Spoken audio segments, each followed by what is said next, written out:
Conversaremos un poco sobre la insuficiencia venosa crónica y algunas cosas con respecto a la pandemia. Eh, Como se ha mencionado, hay una gran cantidad de médicos de atención primaria, vale decir, internistas, médicos de familia, geriatras, médicos generales, algunos especialistas. Entonces, me gustaría tomarme la licencia de poder con ustedes hacer una revisión de la insuficiencia venosa crónica como ente patológico para llegar a algunos puntos interesantes y algunas recomendaciones en general. Yo, como ha sido presentado, soy cirujano cardiovascular, formado en la Universidad Nacional Federico Villarreal, la residencia la hice en Sao Paulo y estoy trabajando actualmente solamente en la práctica privada. Como conflictos de interés, soy speaker de diferentes laboratorios, tanto para patología venosa como para anticoagulantes, como para la industria biomédica, para dispositivos médicos. Cuando hablamos de enfermedad venosa, pues hablamos de una historia muy, muy rica, desde los papiros de Eber, de imágenes que se ven en la historia del libro de los reyes, en la Biblia. Se cuenta ahí que Isaías curó a Ezequiel de una úlcera en la pierna, con algunas plantas y algunas cosas ahí. Hay una imagen de la época de Galeno, y lo mismo, ahí vemos en la parte inferior izquierda una imagen muy chica de Paco con un paquete hemorroidal trombosado. Entonces, tomando esta imagen de lo que nos está sucediendo actualmente en el mundo, pero hablamos de una patología de presentación mundial que es la enfermedad venosa crónica. Cuando hablamos de la parte epidemiológica en América Latina, Julieta Duque, que ella es de Medellín, hace un levantamiento muy interesante epidemiológico que agrupa una población muy grande de Medellín y de Bogotá y encuentra un 20% de población sana y un 80% de población en general con algún grado de afectación. Claro, no hablamos de una afectación severa, sino hablamos de una afectación en la cual el 70-80% de ese grupo es totalmente estético, vale decir, la presentación que tiene es de telangiectasis, y el resto pues sí tiene algún grado de afectación ya que corresponde a patología en sí. Entonces, la enfermedad como tal, definitivamente, pues siempre ha sido ligada a nuestros padres, nuestros abuelos, entonces es una predisposición genética poblacional. Y cuando pensamos si esta población de la cual heredamos la enfermedad es netamente materna, como siempre se ha creído, eso es un dogma. Se ha demostrado en un estudio multicéntrico que agrupó a más de 20.000 pacientes en Francia que 60% de ellos tenían historia familiar de enfermedad venosa crónica. Y de ese grupo de pacientes correspondían a la madre en 40.9% y al padre exclusivamente en 7.5%. Y pacientes que tenían padre y madre con antecedentes de enfermedad venosa crónica eran el 12%. Eso es muy interesante, entonces nos aleja de decir que esto solamente se hereda de la madre. Y cuando decimos a los pacientes, bueno, quizás en tu familia, no, no hay nadie en mi familia, pues ese nadie en la familia, esa ausencia de historia familiar de enfermedad venosa crónica corresponde al 38.2% de los pacientes. Entonces, es una afectación bastante grande, ya que este estudio encuentra a una población afectada desde lo estético hasta lo severamente patológico en 58.8% de habitantes. O sea, es bastante. Y cuando extrapolamos esto a América Latina, ¿qué hay en los estudios? El consenso latinoamericano de úlcera venosa encontró que en nuestra América del Sur, una de cada dos mujeres en algún momento puede sufrir de alguna afectación y uno de cada cuatro hombres de algún grado de enfermedad venosa en general. Y la úlcera venosa puede afectar al 1 a 2% de la población en general, vale decir que tenemos uno de cada dos, uno o dos de cada 100 que tiene úlcera en la pierna, lo cual es sumamente grave. Vean la comparación con el capítulo español de flebología que pertenece a la Sociedad Española de Angiología y Cirugía Vascular, donde muestran un 20 a 30% de mujeres afectadas, 10 a 40% de hombres, pero la úlcera venosa solamente el 0.3%, versus América Latina del 1 a 2%, lo cual significa que estamos dejando evolucionar tristemente a los estadios más avanzados a nuestra población. ¿Y qué nos desencadena? Son los factores gatillos, que los conocemos, los vemos en el día a día, como la obesidad, la gestación múltiple, a mayor número de gestaciones hay más desarrollo de enfermedad, Las actividades que están ligadas a la posición ortostática, policías, cirujanos, enfermeras, a la vida sedentaria, con todo lo que conlleva la vida sedentaria, tratamientos hormonales de reemplazo, tratamientos hormonales coadyuvantes de patología de cáncer de mama, por ejemplo, tratamientos hormonales anticoncepcionales, el trauma sobre las piernas, el estreñimiento crónico, en fin, son factores desencadenantes sobre esa predisposición que ya habíamos hablado. Si no hay predisposición, es muy difícil desarrollar la enfermedad. Entrando en nuestro tema, a lo que es la fisiopatología, hay que entender que las venas van a llevar la sangre desde el polo inferior hasta el polo superior y por tanto dependemos de una bomba venosa que está constituida por los grupos musculares. Estos grupos musculares lo que hacen es colapsar literalmente las venas para hacer una diferencia de presiones hidrostáticas que me permita expulsar la sangre de un segmento a otro. Esto coincide con la sístole muscular. Y esa sístole muscular se hace en un compartimiento que está entre dos sistemas valvulares. Hay sistemas valvulares tanto en el sistema superficial y el sistema profundo. Lo que me interesa es que este sistema valvular esté íntegro para expulsar la columna de sangre y al momento del cierre valvular, las valvas coactan perfectamente y no tengamos ningún fenómeno retrógrado de algún regreso de sangre hacia el polo inferior. Esto es lo que sucede habitualmente, pero en la imagen inferior, en el extremo derecho, vemos que cuando las valvas venosas ya no cierran perfectamente al momento de la diástole muscular, lo que sucede es una columna de sangre que va hacia la zona inferior y por tanto va a producirse una corriente que se va a ir multiplicando conforme aumentamos la altura de ese vaso. Como un tubo lleno de agua, si yo mido la presión hidrostática en el polo inferior, la presión hidrostática va a ser mucho mayor.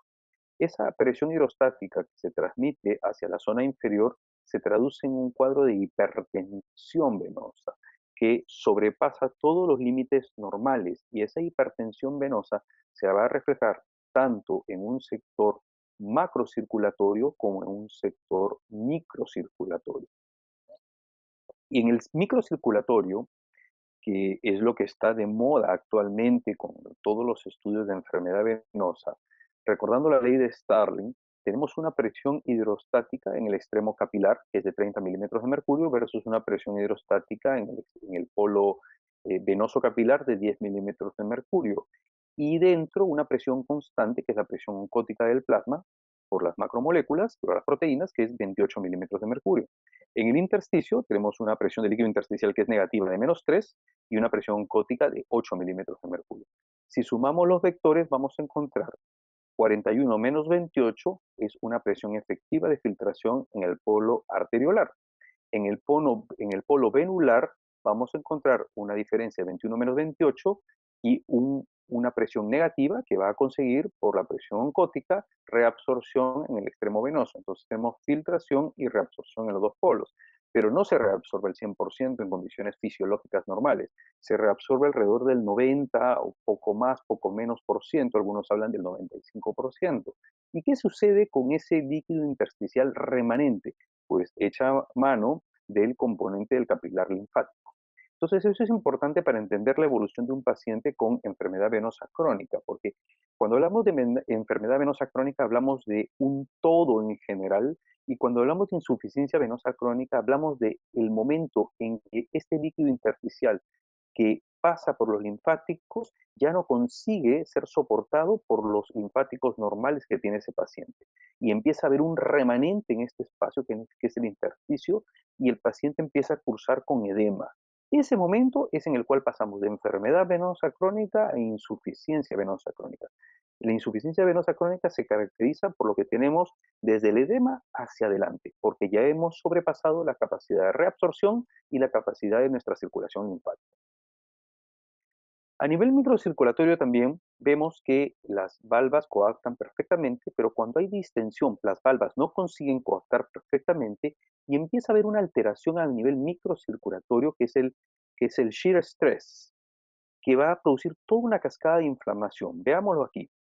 Lo habitual es que el flujo va por la sangre, por los vasos, en una forma laminar. Eso es lo fisiológico. Y el flujo laminar es un flujo protector, porque al contacto de ese flujo laminar con el glicocáliz, a nivel endotelial, el glicocáliz ahora se considera un órgano, se va a empezar a producir óxido nítrico, que que es un factor muy importante porque preserva un componente de vasodilatación, además de ser barredero de radicales libres. Además se produce prostaciclina, que bloquea la agregación plaquetaria, el factor activador tisular del plasminógeno y la tromboglobulina. Todos ellos evitan la agregación celular.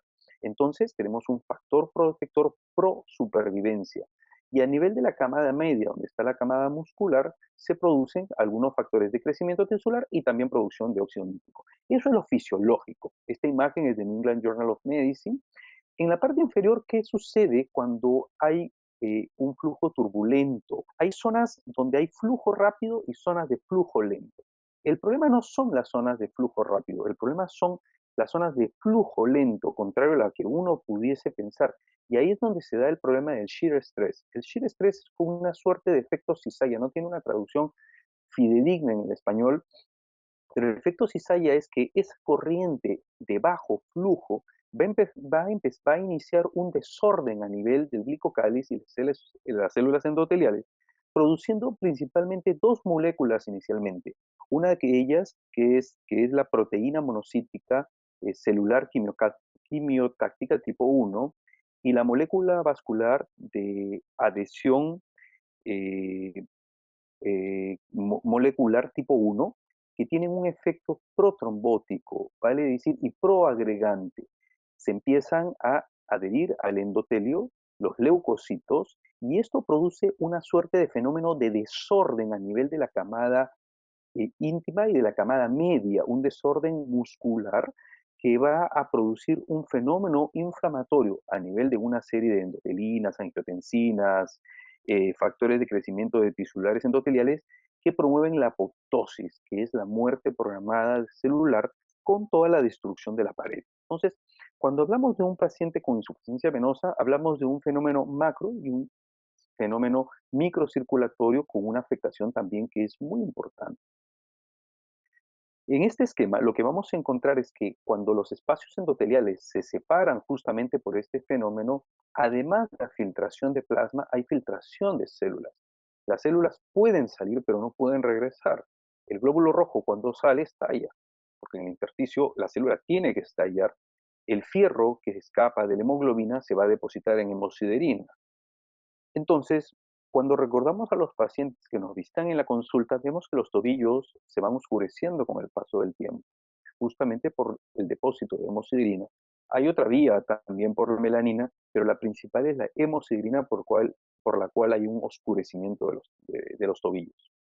Además de eso, los leucocitos, cuando estallan en el intersticio, liberan toda una serie de componentes, entre ellos factores de crecimiento tisular que van a producir un estímulo sobre fibroblastos, estímulo sobre metamieloproteinasas y estímulo de colágeno. Entonces, esta cadena inflamatoria que se produce explica por qué el paciente crónicamente va endureciendo los tejidos. Entonces, primero vemos un paciente con patología varicosa que fue a la hinchazón de tobillos, después de la hinchazón de piernas pasó al oscurecimiento, luego a la induración de tejidos y finalmente a la úlcera. ¿Y qué es lo que siente el paciente habitualmente? Lo primero que siente un paciente es el dolor de piernas. Pero cuando yo me pregunto, ¿todo dolor es vascular? Pues la respuesta es no. El dolor de piernas en general es un síntoma que puede corresponder a muchas entidades. En el caso del dolor venoso, es un dolor de tipo congestión, porque las venas se dilatan y se dilatan con respecto a la actividad física que tengo.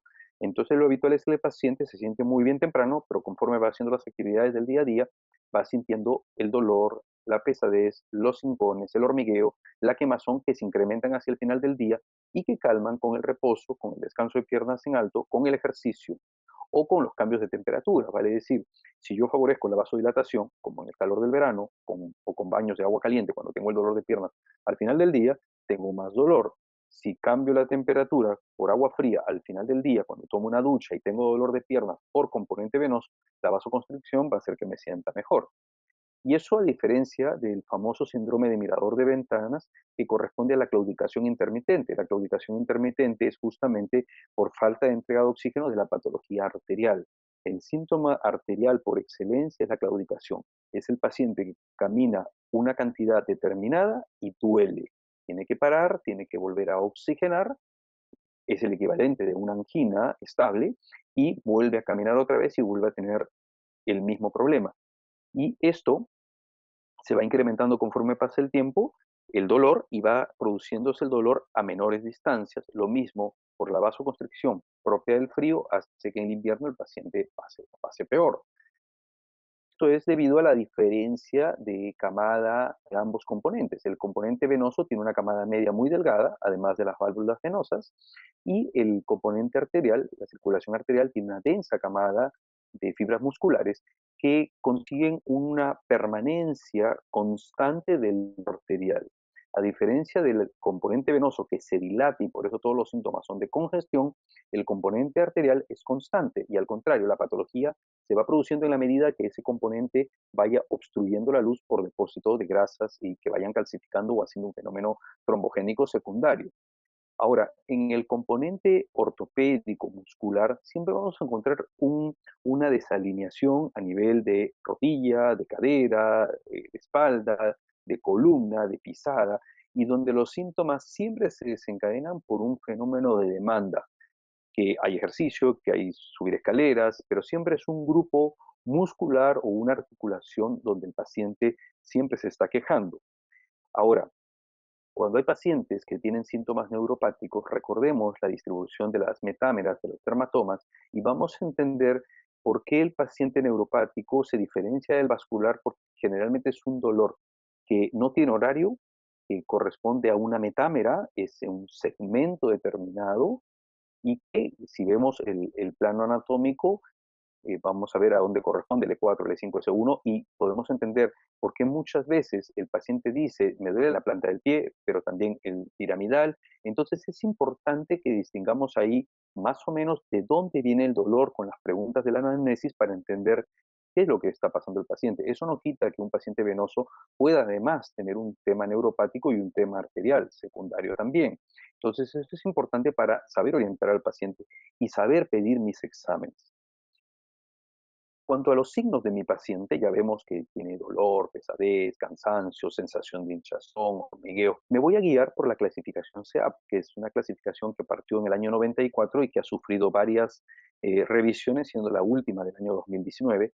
Y SEAP corresponde a las siglas iniciales de clínica, etiología, anatomía y fisiopatología. Y eso nos permite clasificar el estadio de enfermedad a los pacientes. Y esto es muy importante que todos los tengamos muy claro. El CEAP 0 corresponde a pacientes sin patología evidente, por lo menos en la signología. El CEAP 1 es un típico paciente que llega con una demanda estética al consultorio, que son las arañas vasculares, las telangiectasias, y venas reticulares, que son venas de 1 o 2 milímetros de diámetro. El CEAP2 ya es un paciente que tiene venas varicosas, vale decir, venas con más de 4 milímetros de diámetro, algunos consideran 3 milímetros, pero de características que son dilatadas, tortuosas, irregulares. Ese es un típico cuadro de CEAP2. Y cuando hablamos de que a nivel microcirculatorio empiezan a haber algunos cambios del edema, quiere decir que el paciente es el estadio CEAP3, lo que marca la insuficiencia venosa crónica. El paciente empieza a cursar con edema. Puede tener varices o puede no tener varices, porque recuerden que hay pacientes que hacen reflujos, no, no realizan la descompensación hacia la circulación formando varices en la parte más superficial, sino que simplemente empiezan a hacer síntomas y van al edema. Ese es el estadio CEAP3. Cuando el fenómeno inflamatorio ya nos está ganando y empezamos a tener esa extravasación de células que empiezan a producir una cascada a nivel de lo inflamatoria y un depósito de células. Por lo tanto, tenemos cambios de eczema crónico, pigmentación en un inicio, luego atrofia blanca en otro momento y luego la induración de tejidos que ya constituyen un manguito alrededor del tobillo y el tercio inferior de la pierna, y de ahí estamos listos para ir a la úlcera. Entonces el estadio 4 lo puedo dividir en 4A si fuera pigmentación, 4B si ya es cambio a nivel de los tejidos blancos. El estadio 5 es un paciente que tuvo úlcera venosa en un momento y ya la cicatrizó. Y finalmente, el estadio 6 es un paciente con úlcera activa, actualmente con úlcera. Entonces, esa es la clasificación SEAP para poder entender cómo es más o menos la evolución de este paciente. Es un paciente que inició con un reflujo a nivel de un troncular, de una safena, una unión safenofemoral, una unión safenopoplita o una tributaria, y recorre toda una cascada que va a llegar desde la parte macro a la parte microcirculatoria y que finalmente me lleva a una úlcera varicosa. Entonces, recordando, tengo un componente macrocirculatorio y un componente microcirculatorio. Luego de la anamnesis con el paciente, siempre el examen clínico vascular empieza con pulsopedio, pulso tibial posterior. Si tengo un buen pulso, me siento más tranquilo de que el paciente no tenga un componente arterial evidente al momento, por supuesto. Es importante, pacientes con patologías crónicas, ver el llenado capilar, que siempre debe ser un llenado lleno, pleno y menor de un segundo. Es importante ver el estado de de piel y tejidos, por lo menos endoscópicamente. Ya vemos si hay pigmentaciones, si hay zonas de atrofia blanca. Luego, en el reborde pretibial, busco la presencia de edema, nunca en los malleolos externos, sino arriba de la zona malleolar interna. Eso es importante. Veo la postura del paciente, veo cómo pisa, si prona, supina la pisada, si hay desalineación de columna, si hay desalineación de las espinas ilíacas anterosuperiores. En fin, son detalles importantes. Pero muchas veces sucede que vienen pacientes y dicen, doctor, me estoy hinchando, y cuando uno los ve, tienen una pierna muy particular, y cuando ellos señalan el tobillo, nunca lo señalan a la cara interna, sino lo señalan en la cara externa, a nivel malleolar externo. Y eso es por una redistribución de la grasa ligada a un factor familiar y a un factor netamente hormonal, y es lo que se conoce como lipedema. Son las típicas piernas que son muy gruesas, tanto en el muslo como en la pantorrilla, pero van a un tobillo muy delgado. Un punto interesante para distinguir lo que sería el lipedema de un edema de origen vascular. El gol estándar en cuanto a los exámenes médicos es el ecodoppler actualmente. Antiguamente fue la flebografía fue cayendo en desuso para actualmente estar orientada a otro tipo de patologías venosas para estudio angiográfico. El ecodoppler es interesante porque me da tanto una imagen anatómica como una imagen fisiológica a través del efecto Doppler. Pero, ¿qué buscar en el ecodoppler? Y esto es muy importante que entendamos qué buscar y qué pedir. Si vemos en esta imagen, tenemos un sistema venoso profundo y un sistema venoso superficial. El sistema venoso profundo es todo aquello que está de la fascia hacia adentro, hacia planos musculares, con venas que fisiológicamente manejan una hemodinamia más arriba del 90% de la volemia de retorno, y el sistema superficial con una volemia de 5 a 10% que va de todo aquello que está de la fascia hacia el subcutáneo. Entonces, en el sistema venoso profundo me interesan varios puntos interesantes. Primero, ¿tiene flujo presente el paciente? ¿Flujo íntegro, sí o no? Además de una anatomía normal, sí o no. Vale decir, mi femoral común, femoral superficial, femoral profunda, popliteas y tronco tibio peroneo, ¿están presentes, patentes, sí o no? Segundo punto, ¿tengo obstrucción a algún nivel de ellos? Vale decir, ¿tengo una trombosis? Entonces, ¿en qué lugar está esta obstrucción y qué extensión tiene una trombosis? ¿Es una trombosis exclusivamente a nivel de las venas gemelares? ¿Es una trombosis que exclusivamente me está tomando una tibial y la poplitea? ¿O es una trombosis extensa que me está tomando la zona femoral y la zona poplitea? Entonces, eso es muy importante para tomar decisiones inmediatas con el paciente. Y por último, ¿qué característica tiene esa trombosis? ¿Se ve totalmente radiolúcida para pensar en una trombosis aguda, o ya hay un componente de opacificación, de radioopacidad a nivel de la imagen que me permita inferir que estoy ante una trombosis venosa profunda que ya tiene cronicidad? Entonces, eso es importante para encaminar al paciente, además de la clínica, porque lógicamente es diferente un paciente con una semana o 10 días de un edema súbito que un paciente pues, que tiene un edema de 6 meses y le encuentro un trombo y que posiblemente sea un trombo más que seguro organizado. Entonces es importante que buscamos en el sistema profundo.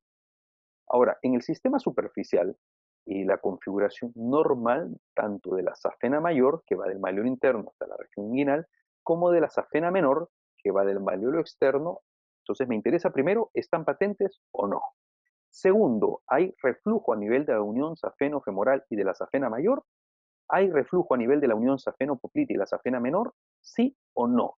Eso es muy importante porque no se puede aceptar un examen donde me digan hay insuficiencia superficial moderada, porque no me dice nada, no me dice dónde está la insuficiencia. Vale decir, si yo digo, tengo una safena mayor con reflujo de la unión safeno-femoral y toda la safena dilatada e insuficiente, es un paciente quirúrgico que lo voy a referir.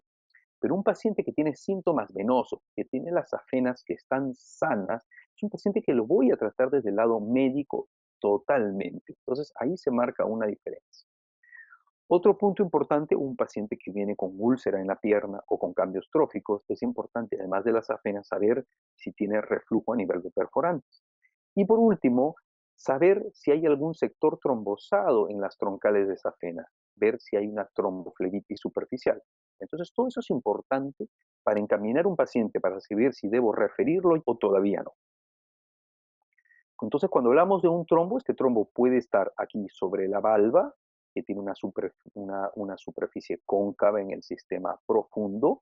Puedo tener un compromiso a nivel de una vena perforante que comunica el eje superficial con el profundo, o puedo tener un componente trombosado en el sistema superficial. Entonces, no solamente se trata de saber si hay trombosis en el superficial, en el profundo, sino la parte fisiológica.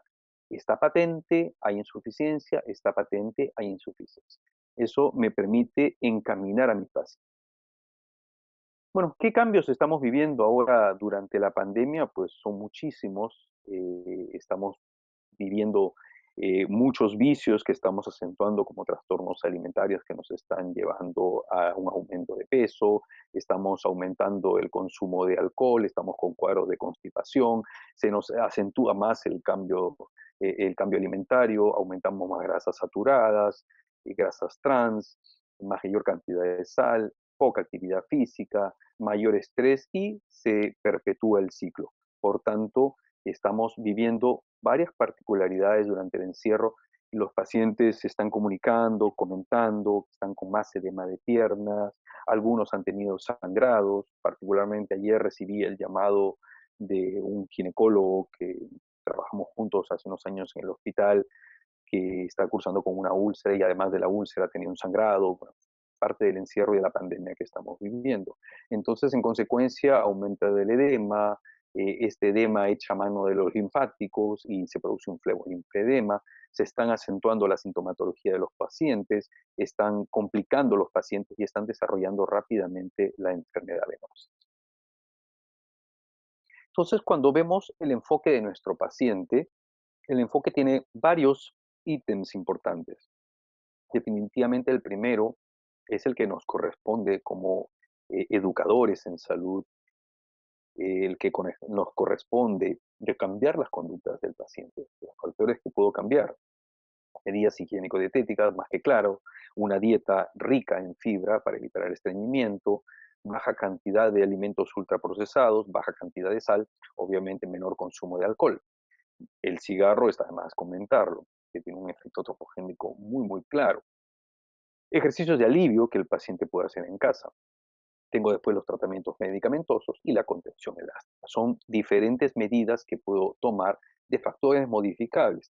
¿Por qué hablo de modificables? Porque obviamente la carga genética no la puedo cambiar. Los cambios hormonales de progesterona y estrógeno que tiene una mujer en su ciclo normal durante el periodo fértil, tampoco los puedo modificar.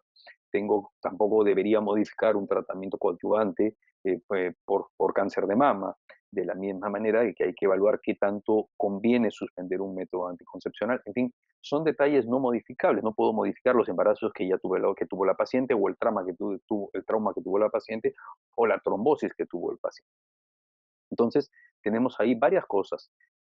Eh, Si vemos en este resumen lo que sucede con una insuficiencia valvular a nivel macrocirculatorio y una hipertensión venosa, también a nivel microcirculatorio hay alteración del shear stress, hay aumento del estrés oxidativo, hay una hipoxia a nivel tisular, hay factores de crecimiento, hay metamieloproteinasas que se sintetizan y hay una cadena inflamatoria a nivel de endotelina, de metamieloproteinasa, de factores inhibidores de oxígeno, en fin, son muchas, muchas moléculas que se han ido implicando a nivel microcirculatorio. Se está hablando actualmente de angiotensina 1, angiotensina 2, se está hablando en algunos momentos de, además de las interleuquinas, de producción de radicales libres, se está hablando de COX. La misma cascada inflamatoria con la cual nosotros bloqueamos el dolor de los pacientes también está sucediendo a nivel microcirculatorio con prostaglandinas y con producción de COS. En fin, cuando vemos una clasificación en general, en este trabajo del 2010 de Alan Davis, que es un grupo inglés que clasifica en general todos los medicamentos flebotónicos, hay todo un grupo grande que son las benzopironas, hay otro grupo que son los extractos y hay el grupo de los sintéticos. En el grupo de las benzopironas, pues hay cumarínicos, gamma-benzopirona, los rúsculos, los rutóxidos. En el grupo de otros extractos hay dos que son muy importantes y muy conocidos, que es el extracto de pino francés, que es la molécula que nos reúne hoy día, y la ginkgo biloba. Y hay otras que son moléculas sintéticas como dovecilato o como pentoxifilo. Todas tienen distribución a nivel de diferentes lugares del mundo, algunas tienen aceptación a nivel de Comunidad Europea, otras en Comunidad Americana, en fin, y otras a nivel mundial. Entonces, en esta revisión del año 2013, se encuentra que el pignogenol, que es el grupo de pino francés, es una proantocianidina, polímero de flavonoides, que tiene un efecto sobre mejora la hinchazón y los síntomas del paciente con edema de pierna.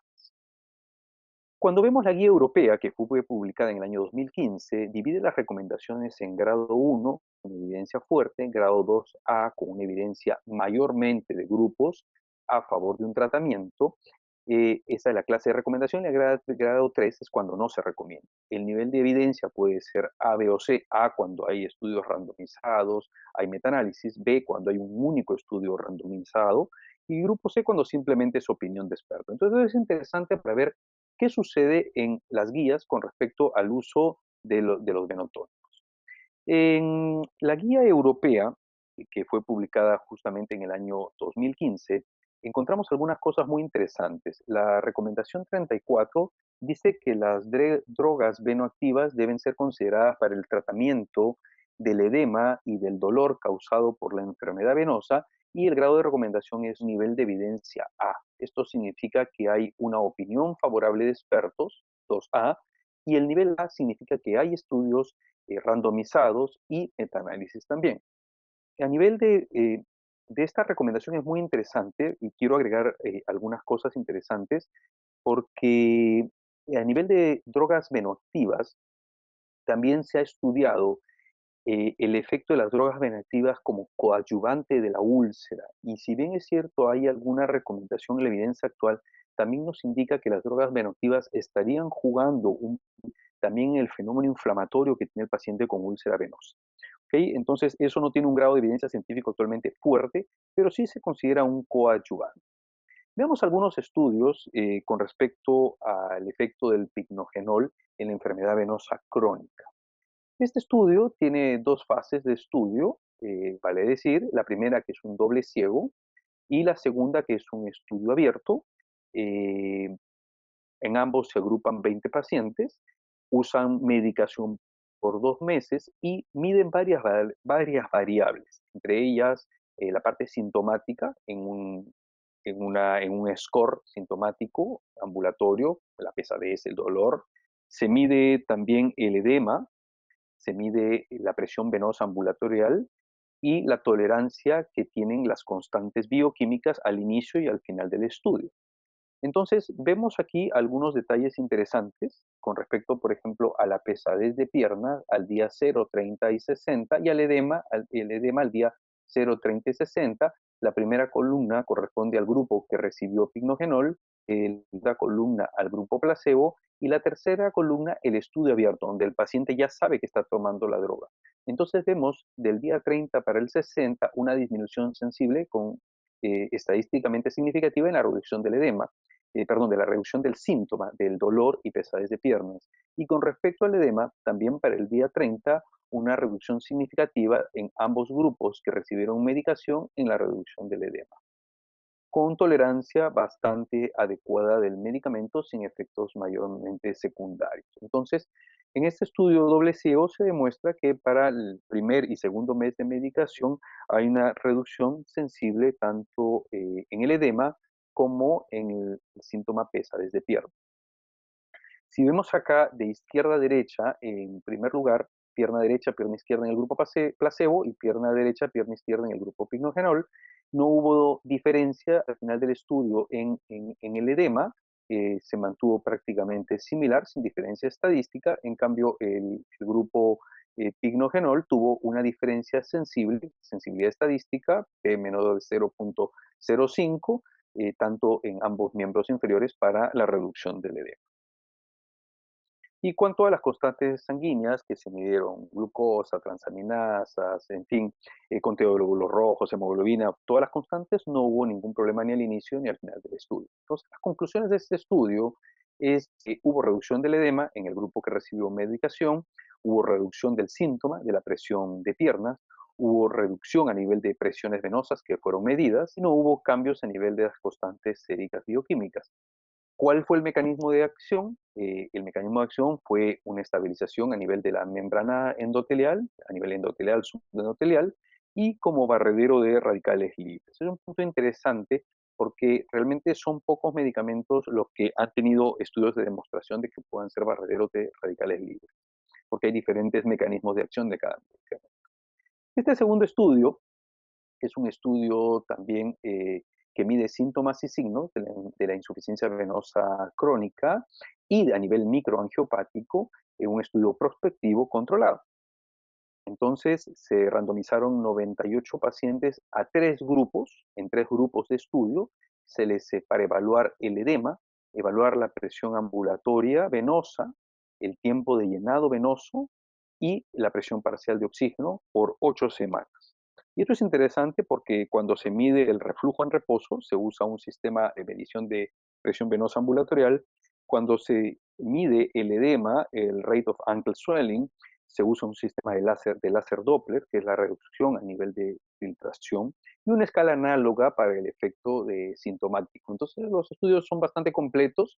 Vean aquí, el primer grupo recibió 150 miligramos al día de pignogenol, recibió solamente el uso de media elástica, y en el grupo 3, medicamento como la media elástica, para ver qué iba a suceder. Y en los resultados, vean ustedes, el reflux, que es midiendo con medición de presión ambulatoria de los pacientes, hubo una reducción al momento del inicio del estudio y al momento final del estudio, que fue mayor con el medicamento para más la compresión respecto al grupo que recibió solamente medicamento o al grupo que recibió compresión.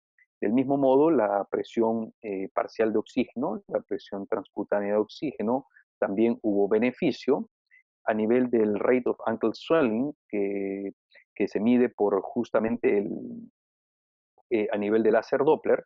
Se encontró también una mejoría que fue mayor en el grupo que recibió medicación.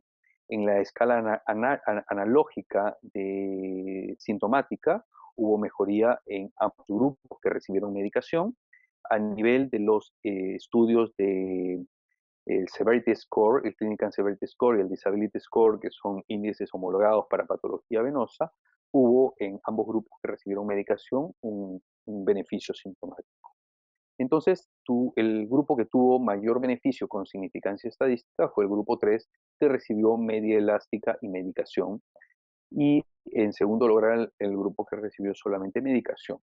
Si puede ser un poco controversial o no, el punto es que mientras más sumemos con un paciente va a haber mayor beneficio, porque a veces en las clases me preguntan o medico o doy media, pues mientras yo más pueda hacer por el paciente, desde las medidas higiénico-dietéticas hasta llegar a todas las medidas que yo pueda usar sobre el paciente, pues es beneficio del paciente. Este último estudio lo que hizo fue un comparativo entre picnogenol y diosminesparidina para tratar pacientes con insuficiencia venosa crónica. También se hizo un randomizado, un estudio prospectivo. Y se randomizó a los pacientes para recibir 1000 miligramos de diosminesperidina por 8 semanas o picnogenol en dos dosis diferentes. Todos ellos eran interesantes porque eran pacientes con estadio SEAP avanzado, entonces todas tenían insuficiencia venosa crónica severa porque todos ellos tuvieron un antecedente de haber tenido úlcera.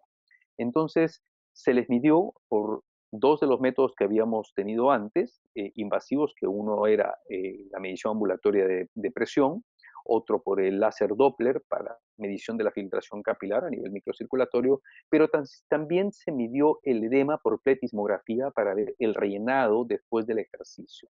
Además de las escalas analógicas, se midió la presión parcial de oxígeno y CO2 transcutáneo.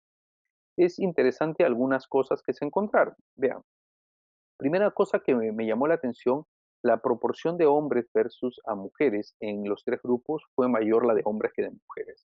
Esto tiene cierta lógica porque cuando llegan los pacientes con úlcera, yo creo que se equipara tanto hombres como mujeres. En general, la patología es más frecuente de mujeres, pero cuando hablamos de la úlcera, los pacientes de sexo masculino habría que estudiarlo en una forma epidemiológica, pero tienen una gran cantidad de presentación de estadios C4, C5 y C6.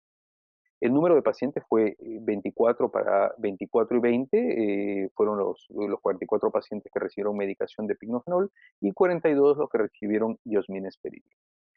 Y aquí se empezaron a echar a andar algunas cosas, como el resting flux, que se mide por medición de la presión ambulatorial, y se encontró ahí una diferencia de reducción mayor para el grupo picnogenol. Lo mismo cuando se mide la reducción a nivel del edema del tobillo por medio de láser Doppler, también hubo sensibilidad. A nivel analógico, en cuanto a los síntomas, también hubo una mejoría sensible en ambos grupos, siendo un poco mayor para el picnogenol. A nivel del edema, que se midió por pletismografía, también hubo una diferencia estadística. Y la presión parcial de oxígeno aumentó un poco más en el grupo de medicación. Y lo mismo la presión parcial de CO2, también hubo una disminución interesante en ambos grupos, siendo un poco mayor para el grupo de picnogenol. Entonces tenemos algunas cosas interesantes ahí con respecto a la molécula, y cuando compararon los dos grupos de pignogenol, los que habían recibido 150 miligramos y los que habían recibido 300 miligramos, pues no se encontró mayor diferencia entre ambos grupos, siendo una tendencia a encontrar un poco más de beneficio en la reducción del edema en el grupo de mayor medicación y un poco a nivel de los índices de medición de la presión venosa ambulatorial. Entonces no hay mayores diferencias, por eso es que hay cierta homologación de las dosis, no se necesitan muchas veces en general cuando hablamos de las drogas venoactivas en subir las concentraciones. En conclusión, los efectos positivos del tratamiento con picnogenol a las 8 semanas significan un gran efecto en comparación con el otro grupo en cuanto a la eficacia, en la tolerancia, y esto se explica tanto como un beneficio a nivel de la macro como de la microcirculación, que podría estar ligada sobre todo al tema del barredero de los radicales libres, a la producción de óxido nítrico, a la disminución que pueden tener las proantocianidinas con respecto a las moléculas de inflamación y de agregación.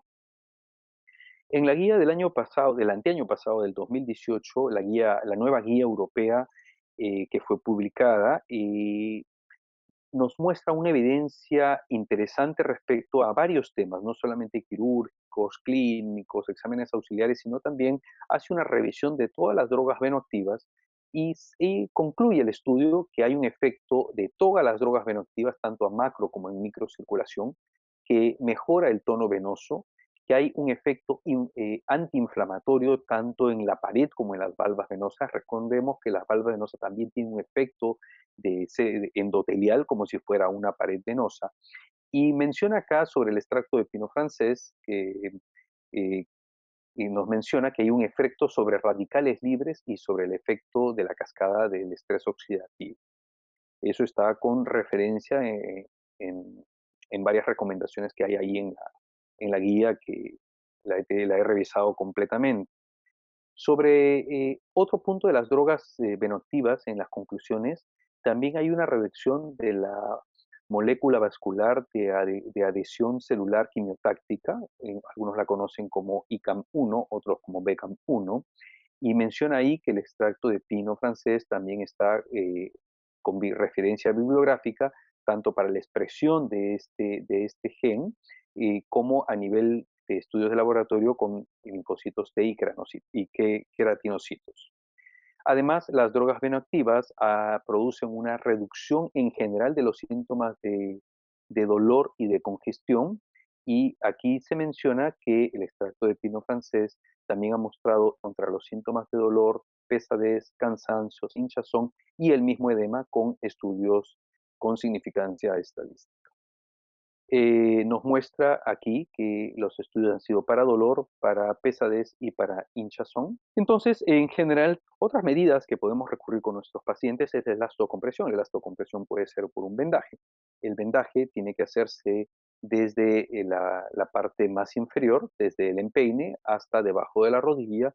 Se hace con una capa, con varias capas y siempre en forma de espiga, pero siempre colocando mayor presión en el polo máximo de hipertensión venosa, que es la parte inferior, y conforme vamos subiendo, vamos reduciendo esa presión. Si en algún momento colocamos un vendaje con mayor presión arriba que abajo, se va a producir un edema. Entonces, si queremos controlar la hipertensión, tenemos que colocar mayor presión abajo.